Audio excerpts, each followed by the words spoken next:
Hello, good afternoon, thanks for your time. How are you, my friend? Good, thank you. Good to see you smiling despite the bad news we've had regarding Harry Kane. That's life, that's football. Of course, bad news, but we have to be positive and we have to look also to the good news.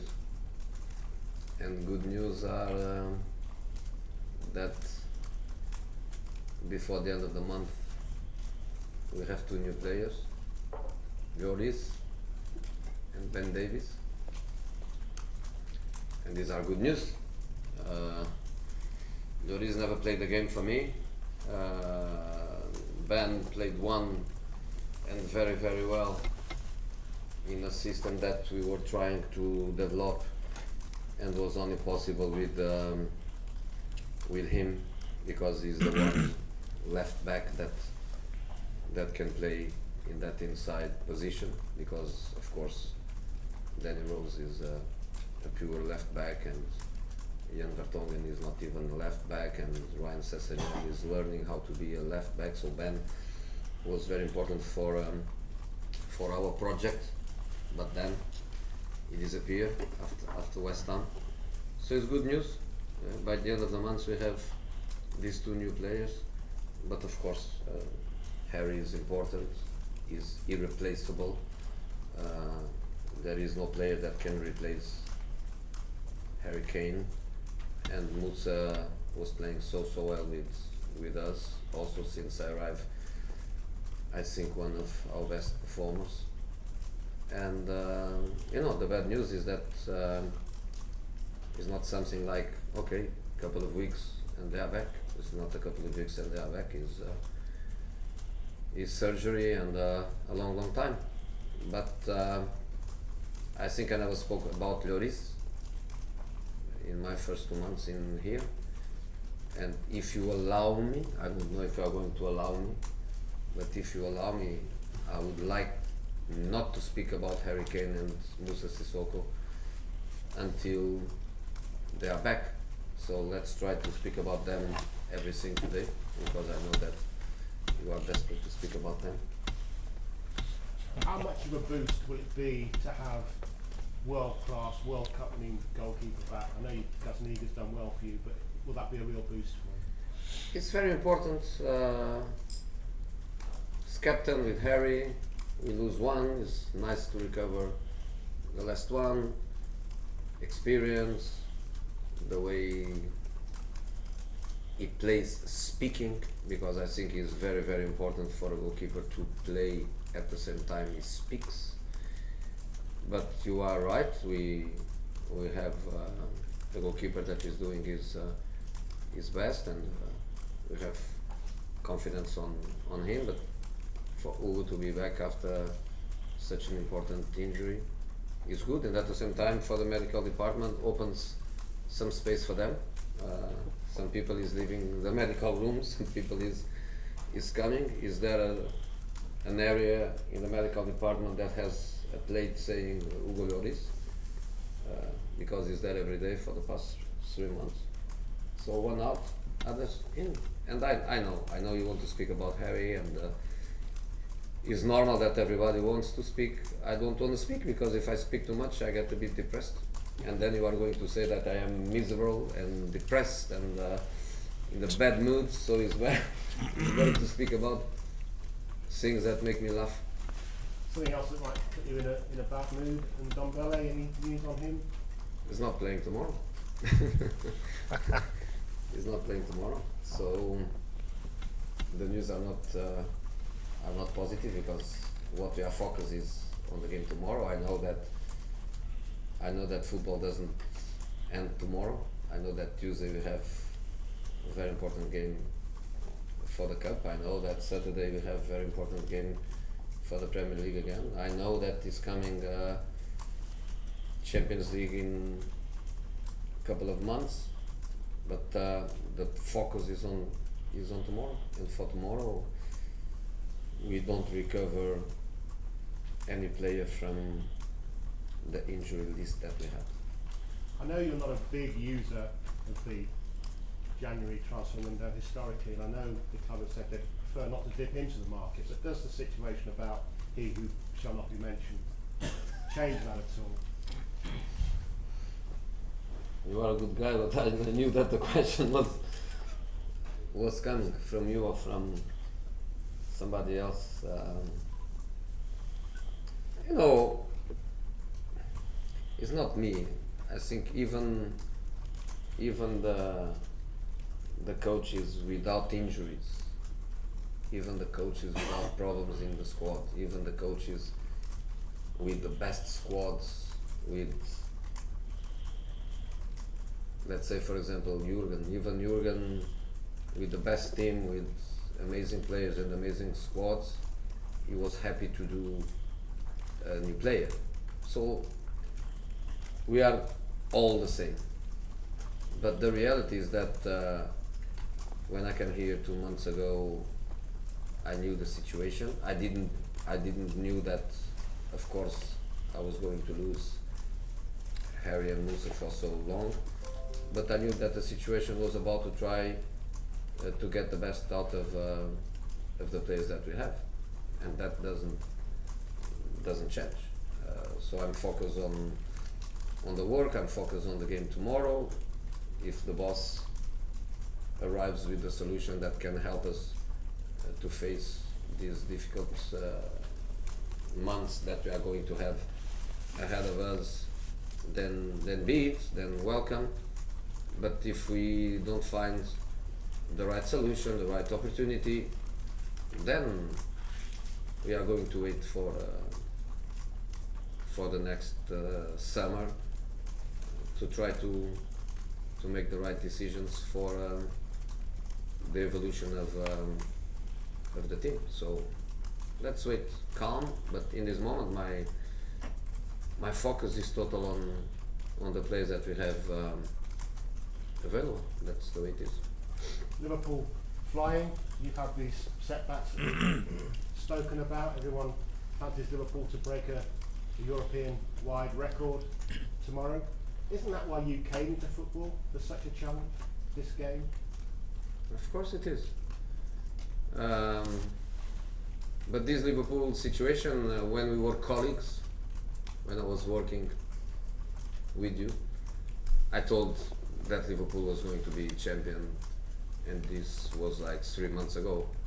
So for me, the situation they are at is not a surprise for me, period.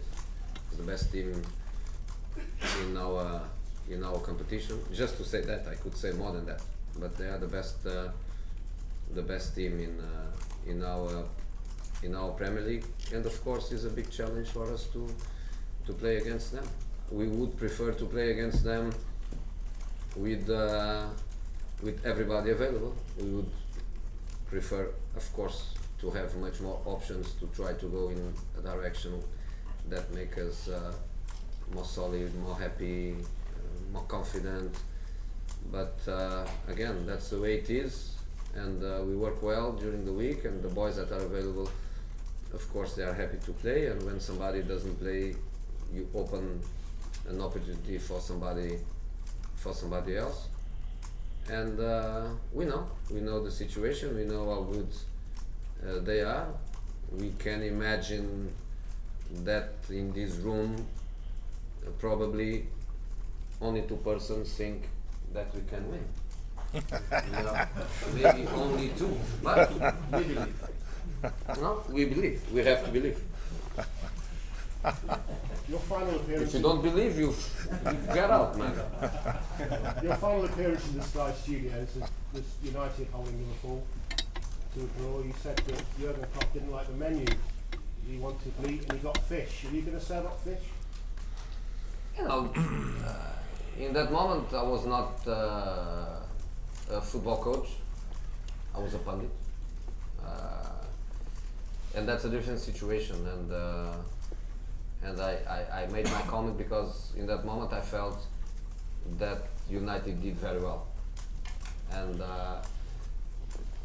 I have been in similar positions of Jurgen now, and I think when you are the best team, the strongest team, and you are used to win and win and win and win and win, the day you don't,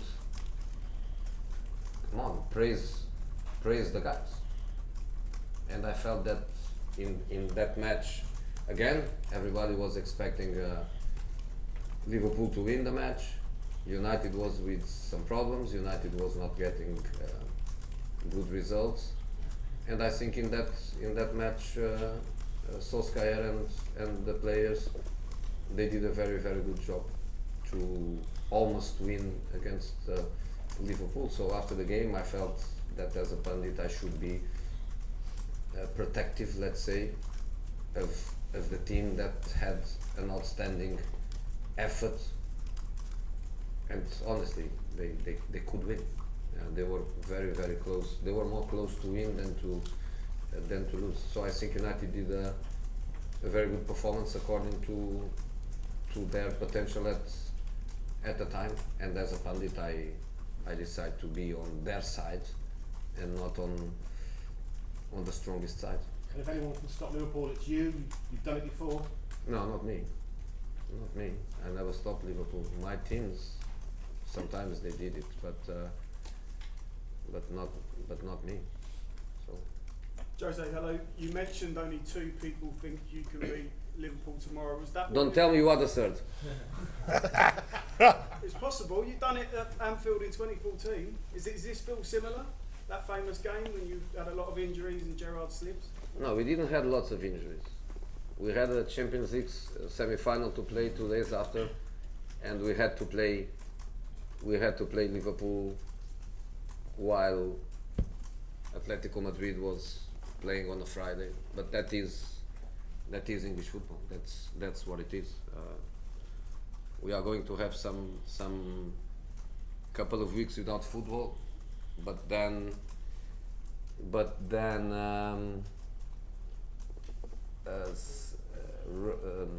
not Salzburg, Leipzig is going to play on a Friday, and we are going to play against Aston Villa on a Sunday.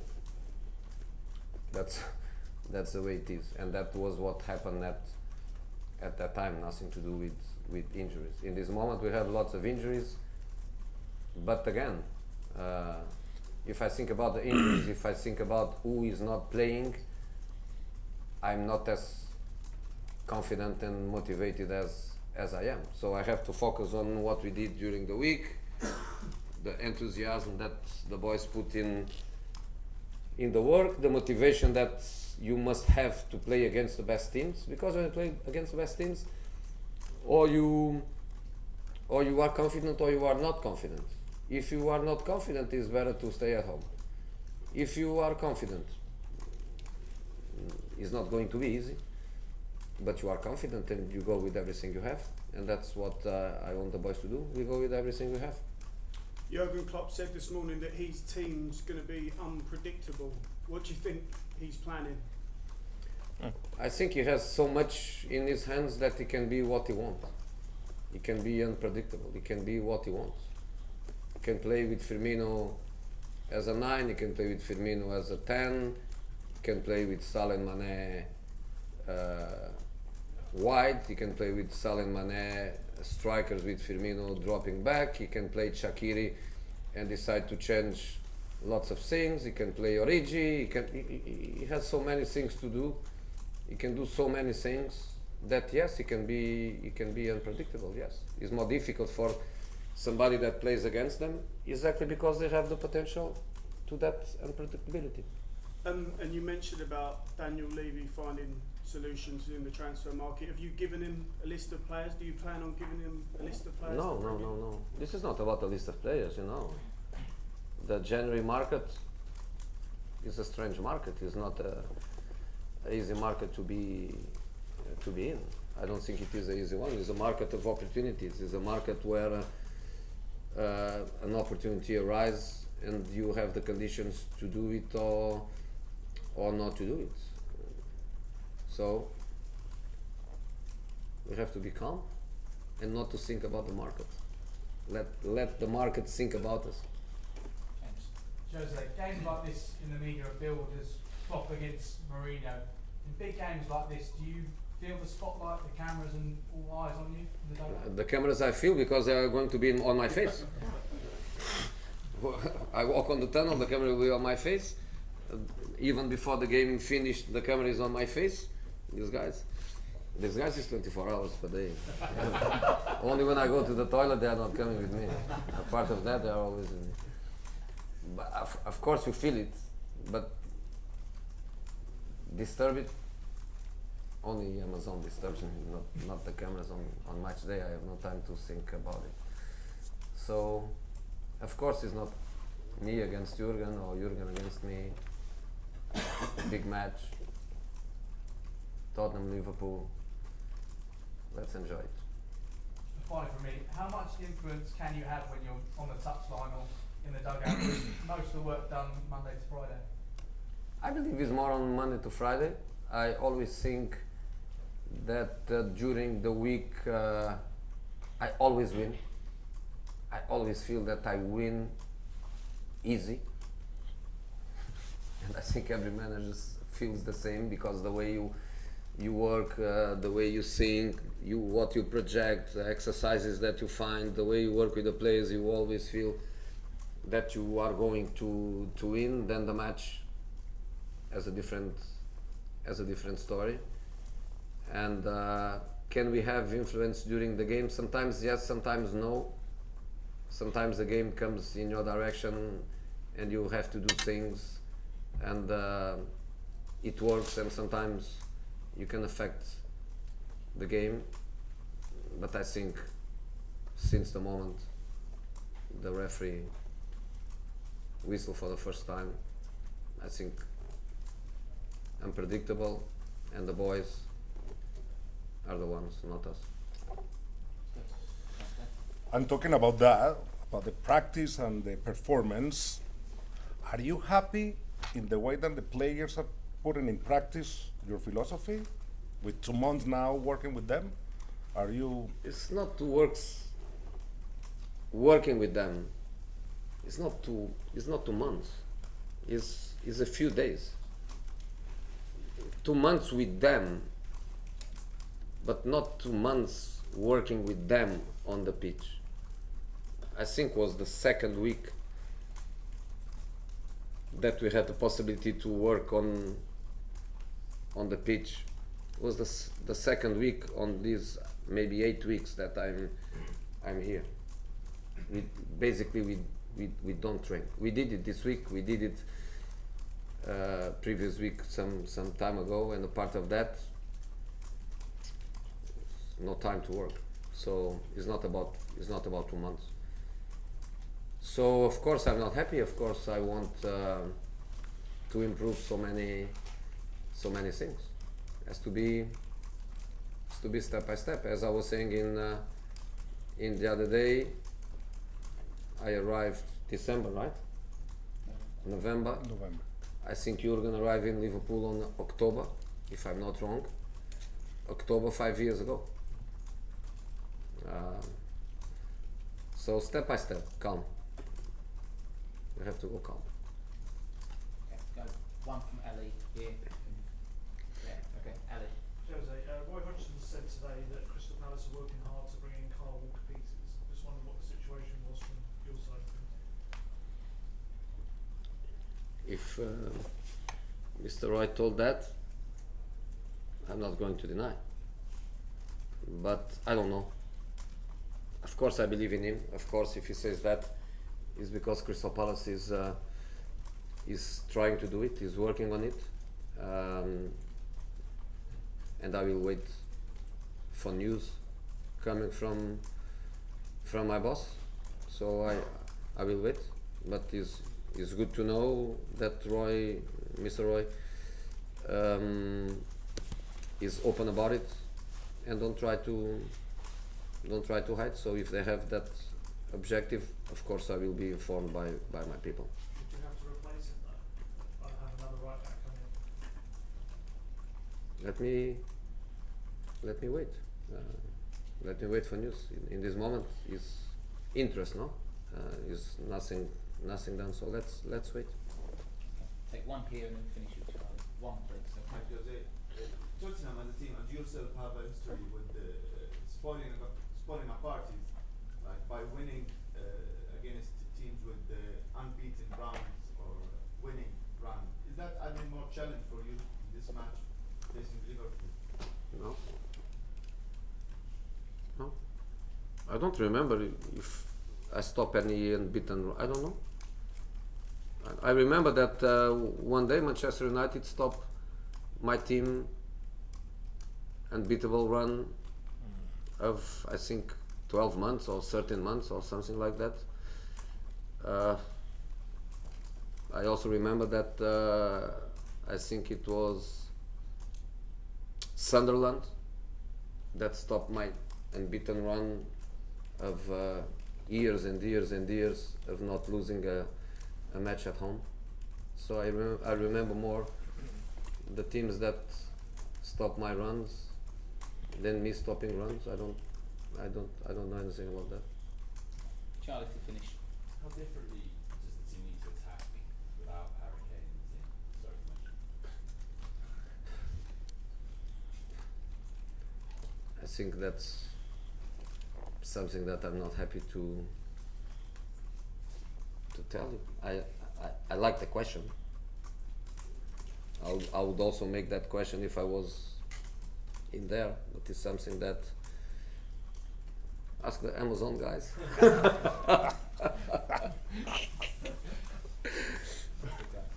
Has to be different. We don't have another one.